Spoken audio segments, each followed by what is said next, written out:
Gannibal. Hmm, pareil, c'est très bien, Gannibal. Alors j'hésite à le mettre en bien. Alors je vais le mettre plutôt dans bien, parce qu'il m'a... Je vais vous dire pourquoi, ça c'est à cause des fans, que je le mets juste en bien.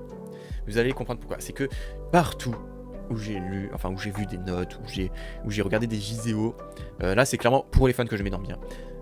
Et qui ont survendu ce manga, mais vraiment à l'abus. Et au final, quand j'ai lu, bah, j'étais quand même bien déçu. Alors tout le monde dit que c'est un thriller, voilà, où il y a des rebondissements et tout ça. Pas du tout, c'est un manga d'action pur jus.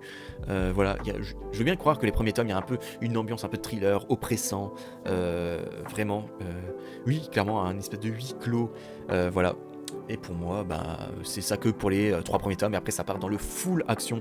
Et pour moi, c'est un peu dommage. Voilà. C'est qu'il n'y a pas de rebondissement qu'il y a dans Erase, qu'il y a dans Doubt et dans d'autres mangas qu'on va voir après.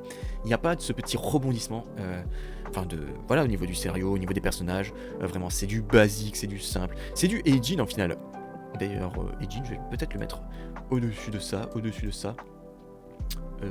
Même au-dessus de ça. Eijin, ouais.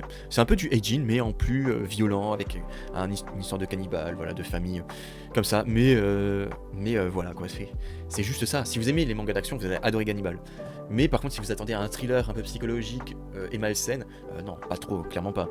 Il y a quand même un petit côté malsain, mais c'est pas, voilà, c'est clairement de l'action pure jus. Et ça, c'est bien dommage, parce que moi, j'adore les thrillers, et je pensais que c'était un thriller, malheureusement. Gant